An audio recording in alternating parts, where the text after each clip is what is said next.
বন্ধুরা, welcome to BSR history academy. আমি সৌগত, তোমাদের সাথে নতুন একটি ইতিহাস বই নিয়ে আমরা আজকে আলোচনা করব। বেশিরভাগ স্টুডেন্টদের ক্ষেত্রে আধুনিক ভারতবর্ষের ইতিহাস নিয়ে অনেক বই আছে, কোন বইটা পড়ব কোন বইটা পড়ব না, এটা নিয়ে একটা দ্বন্দ্ব মনের মধ্যে চলতে থাকে। তাই আমি তোমাদের জন্য এমন একটা বই এনেছি যে বইটা তোমাদের সমস্ত বিষয় কিন্তু হেল্প করবে বলে আমার মনে হয়। প্রথম কথা হচ্ছে, এই যে বইটা নিয়ে আমরা আলোচনা করব, এই বইটা তোমাদের ইউজিসি নেট, সেট এবং ডাব্লিউবিসিএস বা ইতিহাস সম্পর্কে যাদের আগ্রহ আছে তারা এই বইটা সম্পর্কে কিন্তু তোমরা একটু নজরে রাখতে পারো। বইটা যথেষ্ট একটি ভালো বই। প্রথমে দেখে নেব বইটির নাম আধুনিক ভারতবর্ষের ইতিহাস, 1707 থেকে 1964 পর্যন্ত এখানে ধরা হয়েছে। আমার ক্লাসে আমি যখন ইতিহাসের যুগ বিভাজন করেছিলাম বা প্রথম ক্লাস, সেখানে আমি বলেছিলাম যে ভারতবর্ষের আধুনিক যুগ হিসেবে অনেক ঐতিহাসিক 1757 সালকে মনে করেন, কারণ পলাশির যুদ্ধ। আবার অনেকে মনে করেন 1707 অর্থাৎ ঔরঙ্গজেবের মৃত্যু। সুতরাং এই বইটা যে জায়গা থেকে আরম্ভ হয়েছে সেটা হচ্ছে ঔরঙ্গজেবের মৃত্যু থেকে শুরু করে 1964 অর্থাৎ ভারতের প্রথম প্রধানমন্ত্রী জওহরলাল নেহেরুর মৃত্যু। এই যে একটা দীর্ঘ সময়, সেটা এই বইয়ে কিন্তু আলোচ্য বিষয়। বইয়ের লেখক হচ্ছেন সিদ্ধার্থ গুহ রায় এবং সুরঞ্জন চট্টোপাধ্যায়। প্রগ্রেসিভ পাবলিশার্স থেকে বইটি প্রকাশিত হয়েছে। বইটার ভলিউম সম্পর্কে তোমাদের দেখিয়ে দিই। বইটা ঠিক এই ধরনের একটি বই এবং বইটার যে দাম করা হয়েছে সেটা দেখো 500 টাকা। প্রগ্রেসিভ পাবলিশার্স থেকে প্রকাশিত বইটি। বইয়ের টোটাল আমরা যদি পেজ কাউন্ট করি তাহলে দেখতে পাবো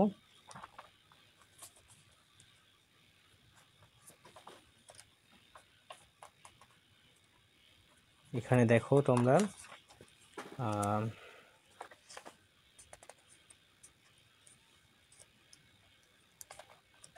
980টার মতো পেজ আছে।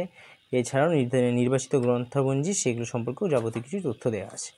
এবার প্রশ্ন হলো, এত আধুনিক ভারতের ইতিহাসের বই থাকা সত্ত্বেও এই বইটাকে কেন আমি তোমাদের জন্য আনলাম? উত্তরের সাপেক্ষে বলতে পারি, দেখো আমরা ইংরেজি যে সমস্ত বইগুলো আছে তার মধ্যে শেখর বন্দ্যোপাধ্যায়ের পলাশি টু পার্টিশন একটা ভালো বই এবং ওটা বাংলা ভার্সনেও আছে। বইটি সম্পর্কে আমি খারাপ কিছু মন্তব্য করছি না, বইটি যথেষ্ট ভালো। কিন্তু যেহেতু ইংরেজি থেকে সরাসরি ট্রান্সলেট করা হয়েছে, তাই ট্রান্সলেটটা আমার মতে কিছুটা খটোমটো বলেই মনে হয়েছে। সেই ক্ষেত্রে এই বইটি সুন্দর প্রাঞ্জল ভাষায় লেখা হয়েছে, তোমরা এই বইটি বিবেচনার মধ্যে রাখতে পারো। আমি এই বইটা রীতিমতো পড়েছি এবং পড়ার পরেই তোমাদের জন্য রিভিউ এনেছি। এটা হচ্ছে 3য় সংস্করণ। এখানে তোমরা দেখে নাও, প্রথম খণ্ড প্রকাশ হয়েছিল আগস্ট 1996, তারপর আস্তে আস্তে এটা রিপ্রিন্ট করা হয়েছে, পুনর্মুদ্রণ হয়েছে এপ্রিল 2024 এবং এখানে বেশ কিছু জায়গাকে তুলে ধরা হয়েছে। এর যদি আমরা সূচিপত্র দেখে নিই, সেখানে আমরা দেখব যে বিভিন্ন অধ্যায় ভাগ করা হয়েছে এবং আরেকটা ভালো জিনিস আছে যে প্রত্যেকটা অধ্যায় যে সমস্ত বিষয়গুলোকে নিয়ে আলোচনা করেছে সেই বিষয়গুলোও আছে। দেখো, মুঘল সাম্রাজ্যের ভাঙন থেকে শুরু করে অষ্টাদশ শতকের ভারতের বিভিন্ন আঞ্চলিক শক্তি, সেখানে ভূমি রাজস্ব সংস্থা, মসজিদগুলি খাঁ, শিখদের ইতিহাস, এই সম্পর্কে তথ্য আছে। চতুর্থ অধ্যায় ইউরোপীয় বণিক সংগঠনগুলির আগমন অর্থাৎ ইস্ট ইন্ডিয়া কোম্পানি, এদের আগমনের কথা। ভারতবর্ষে তাদের সাম্রাজ্য বিস্তার, ইংরেজ আমলে ভারতীয় শাসনতন্ত্রের বিভিন্ন দিকগুলোকে তুলে ধরা হয়েছে।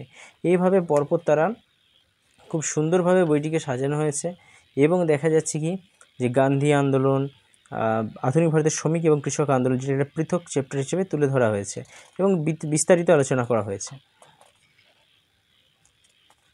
ভারতের কমিউনিস্ট পার্টি এবং জাতীয় ইতিহাস সম্পর্কে কিন্তু আমরা এখানে তথ্যগুলো পেয়ে যাব। এছাড়া দেখো এখানে নেহেরুর যুগ 1947, এখানে দেখো ভারতের পররাষ্ট্রনীতির ক্ষেত্রে আমরা জানি যে জোট নিরপেক্ষ নীতি, পঞ্চবার্ষিকী পরিকল্পনাগুলো সম্পর্কেও কিন্তু এখানে যাবতীয় তথ্য ধরা হয়েছে। তাহলে এই বইটা অন্যান্য বইয়ের থেকে আলাদা কোথায়? এই বইটি অন্যান্য থেকে আলাদা হচ্ছে এই কারণে যে বইটিতে গল্পের আকারে পরপরভাবে ইতিহাসটিকে তুলে ধরা হয়েছে এবং বহু নতুন তথ্যাদি কিন্তু আমরা এই বইটিতে পাই। এখন যে সমস্ত বাংলা বইগুলি প্রকাশিত হয়েছে, যেগুলো ট্রান্সলেট করা হয়েছে, সেগুলোর কথা যদি আমি বাদ দিই তাহলে দেখতে পাবো যে এই বইটিতে কিন্তু খুব সুন্দরভাবে সহজ সরল ভাষায় সমস্ত তথ্য তুলে ধরা হয়েছে। তথ্যের সমাগম কিন্তু প্রচুর করা হয়েছে, কিন্তু সেগুলো পড়লে তোমাদের একটা জায়গাতেও বোরিং ফিল হবে না। কিছু কিছু ক্ষেত্রে আমরা দেখি কিছু কিছু বই এমন আছে যে বইগুলোতে আমরা পড়ি কিন্তু আমাদের ঠিক পড়তে ভালো লাগে না, কারণ শুধু তথ্য সমৃদ্ধ। কিন্তু এই বইটা আমি পড়ে একবারের জন্য আমার কোনো বিরক্তি বোধ কিন্তু হয়নি। তো তোমরা দেখতে পাচ্ছ পেজ কোয়ালিটি যথেষ্ট ভালো পেজ কোয়ালিটি এখানে দেওয়া হয়েছে। এবং চ্যাপ্টার ওয়াইজে যে মহাবিদ্যালয়ের কথা যদি আমরা বলি, এখানে দেখো বিভিন্ন তথ্যকে কিন্তু তুলে ধরা হয়েছে, এবং যে তথ্যগুলো অনেক বাংলা বই তোমরা পাবে না, বা আমি পাইনি। আমি ইতিহাসের যেহেতু স্টুডেন্ট, তাই আমি ইতিহাস বিভিন্ন বই পড়ার হয়তো সুযোগ সুবিধা হয়েছে, হয়তো সমস্ত বই আমি পড়ে উঠতে পারিনি, কিন্তু এই বইটা আমার কাছে কিন্তু যথেষ্টটি ভালো বই বলে মনে হয়েছে। তাই তোমাদের জন্য আমি অবশ্যই সাজেস্ট করব, যারা ইউজিসি নেট সেটের জন্য প্রিপারেশন নিচ্ছ তারাও এই বইটা দেখতে পারো, বা যারা এসএলএসটির প্রিপারেশন নিচ্ছ তারাও দেখতে পারো, WBCS, বা যারা আধুনিক ভারত সম্পর্কে যাদের মনে হয়েছে যে আমরা দুর্বল আছি, তাদের সেই দুর্বলতার জায়গাটা কিন্তু এখান থেকে তোমরা ঠিক করে নিতে পারো। তাহলে এই বইটা অবশ্যই তোমাদের চিন্তাভাবনার মধ্যে রাখতে পারো, খুব একটি ভালো বই। বইটির নাম আধুনিক ভারতবর্ষের ইতিহাস। এখানে 1707 থেকে 1964 পর্যন্ত ধরা হয়েছে সিদ্ধার্থ গুহ রায় এবং সুরঞ্জন চট্টোপাধ্যায় স্যারের লেখা। এবং বইটা তোমরা অবশ্যই ডিসকাউন্টে পেয়ে যাবে, কলেজ স্ট্রিটে গেলে ডিসকাউন্ট বেশি থাকবে, 500 টাকা প্রিন্টিং প্রাইস আছে, 20% তো এমনিই পাবে। তাই তোমরা বইটা অবশ্যই কালেক্ট করতে পারো। একটা তোমাদের কাছে রিকোয়েস্ট, ভিডিওগুলো তোমরা দেখছো কিন্তু সাবস্ক্রাইব করছো না, আমাদের চ্যানেলটাকে অবশ্যই সাবস্ক্রাইব করে রেখো, লাইক কমেন্ট এবং শেয়ার অবশ্যই করবে। তোমাদের সাহায্য নিয়েই আমরা এগিয়ে যেতে চাই, এইরকম অনেক ভালো ভালো বইয়ের রিভিউ এবং ভালো ভালো ক্লাস তোমাদের জন্য আমি আনতে চাই। দেখা হচ্ছে পরের ক্লাসে, ততক্ষণের জন্য সকলে সুস্থ থেকো, ভালো থেকো এবং বিএসআর হিস্ট্রি একাডেমির সাথে থেকো। BSR history academy, let's make history together.